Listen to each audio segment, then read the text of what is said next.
नमस्ते। आज हमारा तीसरा अध्याय है जो कि चंचुला जो है वो ब्राह्मण से प्रार्थना करती है कि उसे इस देह से मुक्ति चाहिए।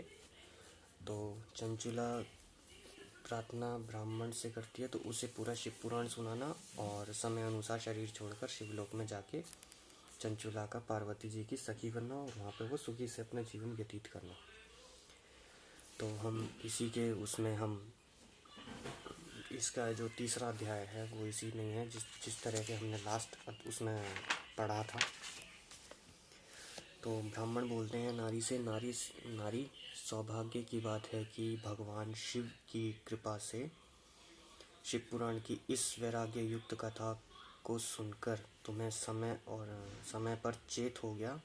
ब्राह्मण पत्नी, तुम डरो मत, भगवान शिव की शरण में जाओ। शिव की कृपा से सारा पाप तत्काल नष्ट हो जाता है।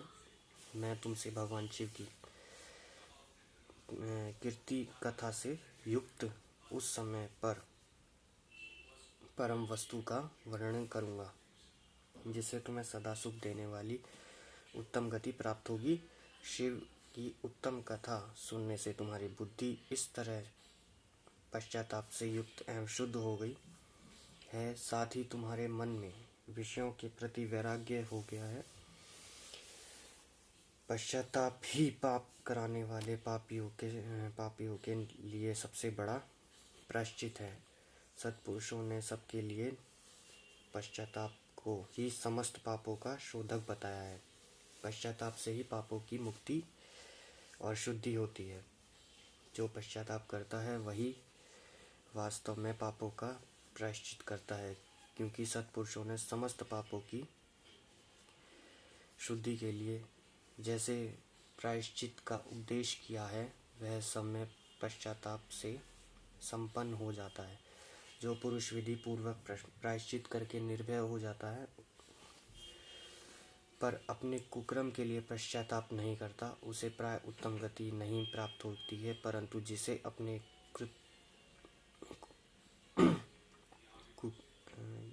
कृत्य पर हार्दिक पश्चाताप होता है वह अवश्य उत्तम गति का भागी होता है। इसमें संशय नहीं कि शिव पुराण की कथा सुनने से जैसी चित्त शुद्धि होती है वैसे ही दूसरे उपायों से नहीं होती।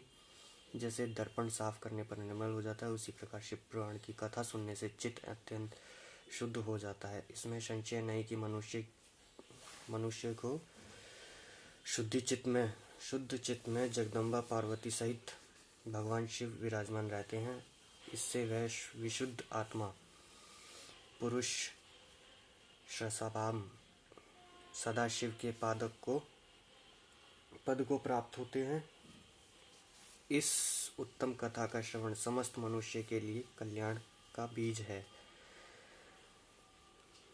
तो जैसा कि हमने बताया कि इसमें सूत जी ब्राह्मण जी कहते हैं चंचुला को कि तुम्हारे लिए सबसे बड़ा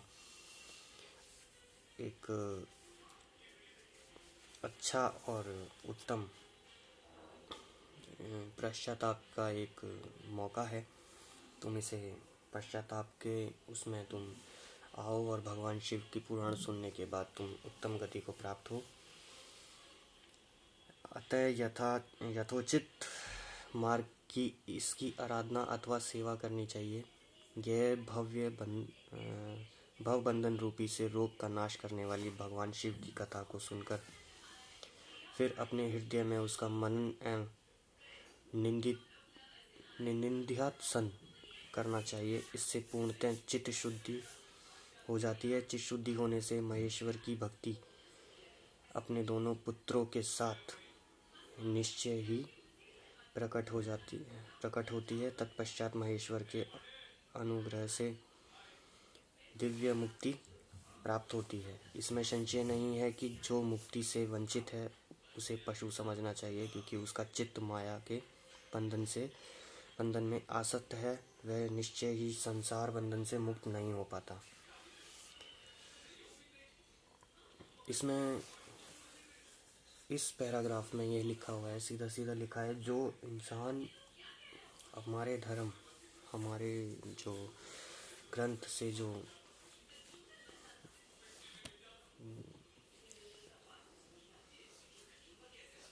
हमारे जो धर्म और ग्रंथ से जो दूर रहता है, जो इसके अनुसरण नहीं करता है, उसको कभी भी उत्तम गति प्राप्त नहीं होती है। महेश्वर महादेव के लोक में उसकी जगह नहीं होती है। वो हमेशा अपने ज्ञान और वैराग्य से दूर रहता है। ब्राह्मण पत्नी, इसलिए तुम विषयों से मन को हटाओ और भक्ति भाव से भगवान शंकर की इस परम पावन कथा को सुनो। परमात्मा शंकर की इस कथा को सुनने से तुम्हारे चित्त की शुद्धि होगी। इससे तुम्हें मोक्ष की प्राप्ति हो जाएगी। जो निर्मल चित्त से भगवान शिव के चरणावंदन का चिंतन करता है, उसकी एक ही जन्म में मुक्ति हो जाती है। यह मैं तुमसे सत्य सत्य कहता हूँ। तो यहाँ सूत जी बोलते हैं, ब्राह्मण देव बोलते हैं चंचुला को कि तुम सिर्फ और सिर्फ भगवान शंकर का ध्यान करो और उनकी कथा का अनुसरण करो। इससे ही तुम्हारी जो शरीर को जो है मुक्ति मिलेगी, और यह एक सत्य है।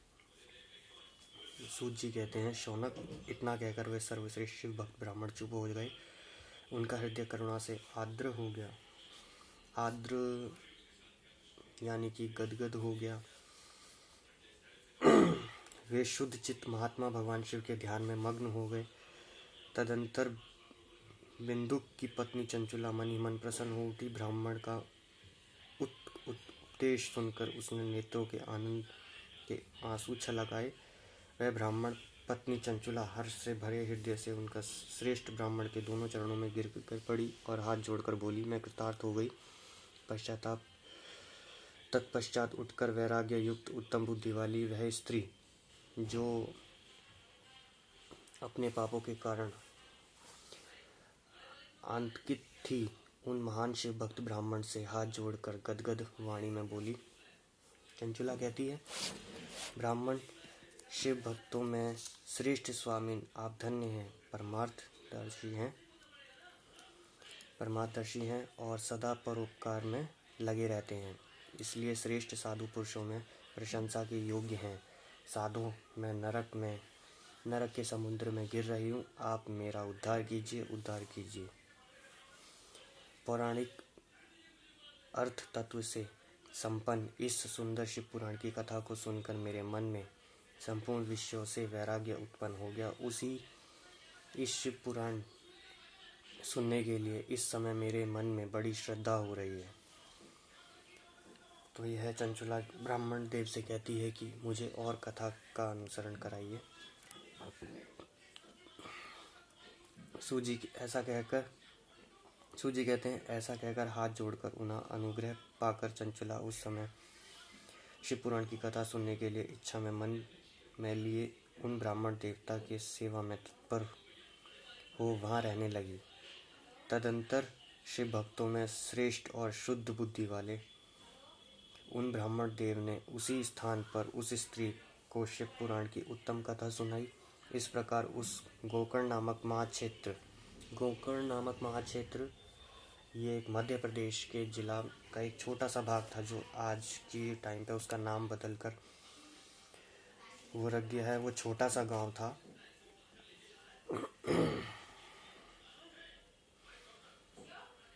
उन्हीं श्रेष्ठ ब्राह्मण से उसने शिव पुराण की वह परम उत्तम कथा सुनी, जो भक्ति, ज्ञान और वैराग्य को बढ़ाने वाली तथा मुक्ति देने वाली। उस परम उत्तम कथा को सुनकर ब्राह्मण पत्नी अत्यंत कृतार्थ हो गई। उसका चित्त शीघ्र ही शुद्ध हो गया। फिर भगवान शिव के अनुग्रह से उसके हृदय में शिव के गुण रूप चिंतन होने लगा। इस प्रकार उसने भगवान शिव में लगी रहने लगी। उत्तम बुद्धि पाकर शिव के सच्चिदानंदमय स्वरूप का बारंबार चिंतन आरंभ किया। तत्पश्चात समय पूरा होने पर भक्ति, ज्ञान और वैराग्य से युक्त हुई चंचुला ने अपने शरीर को बिना किसी कष्ट के त्याग दिया। इस कहानी में बिना किसी कष्ट के और बिना किसी परेशानी के उस चंचुला ने अपना शरीर त्याग दिया। ऐसा आज के समय में सबसे ज़्यादा देखा जाता है कि लोग मरने से पहले बहुत ही ज़्यादा तड़पते हैं, बहुत ही ज़्यादा मतलब परेशान होते हैं, क्योंकि उनकी आत्मा ही उनके शरीर से निकलती नहीं है। ऐसा क्यों होता है? ऐसा होता है कि इंसान अपने पूरे जन्म के काल के अंदर कुछ ना कुछ ऐसा ज़रूर कार्य करता है जिससे उसकी आत्मा को शरीर से बाहर निकलने में कष्ट होता है। और ऐसा मेरे रिलेशन में भी हुआ था, जिनकी आत्मा को बाहर निकलने में बहुत ही कष्ट हो रहा था। तब उन्हें एक छोटी सी थोड़ा सा गंगा जल और तुलसी माता का पत्ता उनके मुंह में रखने के बाद उनके प्राण अचानक से निकल गए। ऐसा नॉर्मली सभी के साथ में होता है। और हॉस्पिटल, हम जिसको हम अस्पताल कहते हैं, अस्पताल जो होता है वहाँ जाके देखेंगे तो ऐसा नॉर्मली सारे ज़्यादातर लोगों के प्राण ऐसे ही फंसे होते हैं। तो उनके शरीर का जो त्याग नहीं करती है आत्मा, वो इसी कारण की वजह से नहीं करती है कि उन्होंने अपने जीवन काल में कुछ ना कुछ ऐसा कार्य ज़रूर किया होता है ताकि उनको आगे चल के भुगतना होता है। इतने में ही त्रिपुर शत्रु भगवान शिव का भेजा हुआ एक दिव्य विमान रुद्र गति से वहाँ पहुँचा। उन्होंने अपने गणों से संयुक्त और भांति भांति के शोभा साधनों से संपन्न था। चंचुला उस विमान पर आरूढ़ हुई और भगवान शिव के श्रेष्ठ पार्षदों ने उन्हें तत्काल शिवपुरी में पहुंचा दिया। उसके सारे मल धुल गए थे। वह दिव्य रूप धारिणी दिव्यांगना हो गई थी। उसके दिव्य अवयव की शोभा बढ़ाते थे। मस्तक पर अर्धचंद्र का मुकुट धारण किए वह गौरंगी देवी शोभाशाली दिव्य आभूषण से विभूषित थी। शिवपुरी में पहुंचकर उसने सनातन देवता त्रिनेत्रधारी महादेव जी को देखा। सभी मुख्य देवता उनकी सेवा में खड़े थे। गणेश, भृंगी, नंदीश्वर तथा वीरभद्रेश्वर आदि उनकी सेवा में उत्तम भक्ति भाव से उपस्थित थे। उनकी अंग कांति करोड़ों सूर्य के समान प्रकाशित हो रही थी। कंठ में नील चिन्ह शोभा पाता था। पंच मुख और प्रत्येक मुख में 3 नेत्र थे। मस्तक पर अर्धचंद्राकार मुकुट शोभा देता था। उन्होंने अपने विमान वामन भाग में गौरी देवी को बैठा रखा था, जो विद्युत पुंज के समान प्रकाशित थी। गौरीपति महादेव जी की कांति कपूर के समान गौर थी। उनका सारा शरीर श्वेत भस्म से भासित था। शरीर पर श्वेत वस्त्र शोभा पा रहे थे। इस प्रकार परम उज्ज्वल भगवान शंकर के दर्शन करके वहाँ ब्राह्मण पत्नी चंचुला बहुत प्रसन्न हुई। अत्यंत प्रीति युक्त होकर उसने बड़ी उतावली के साथ भगवान शंकर को बार बार प्रणाम किया। फिर हाथ जोड़कर वे बड़े प्रेम आनंद से उनके संतोष से युक्त हो विनीत भाव से खड़ी हो गई। उसके नेत्रों से आनंद अश्रु के अवृत धारण बहने लगी तथा शरीर में रोमांचक हो गया। उस समय भगवती पार्वती और भगवान शंकर ने उसे बड़ी करुणा के साथ अपने पास बुलाया और सौभाग्य दृष्टि से उसकी ओर देखा। पार्वती जी ने तो दिव्य रूपनी धारिणी बिंदु की प्रिय चंचुला को प्रेम पूर्वक अपनी सखी बना लिया। वह उस परमानंद ज्योति स्वरूप सनातन धाम से अविचल निवास पाकर दिव्य सौभाग्य संपन्न हो अक्षय सुख का अनुभव करने लगी। इसी के साथ ही हमारा तीसरा अध्याय संपन्न होता है। और इसमें जो बात कही है भगवान शंकर जी के बारे में कि भगवान शंकर जो हैं उनके पंचमुख, वैसे तो उनको पंचमुखी ही कहा जाता है। और भगवान शंकर हमेशा भस्म के रूप में रहते हैं, लेकिन लोग तब भी उनको मानते हैं मानते हैं। और उनकी जो धर्मपत्नी है माता पार्वती जी, गौरी माता, तो वो भी उनके साथ हमेशा रहती हैं। इसमें बताया गया है कि कैसे माता पार्वती ने उनको दिव्य दृष्टि से देखा। लोग कहते हैं कि हमारे साथ बुरा हो रहा है, भगवान हमारे साथ बुरा कर रहा है। ऐसा नहीं है, भगवान कभी भी किसी का बुरा नहीं चाहेंगे। हम उनकी ही औलाद हैं। उन्होंने ही हमें धरती पे भेजा तो कुछ सोच के ही भेजा होगा,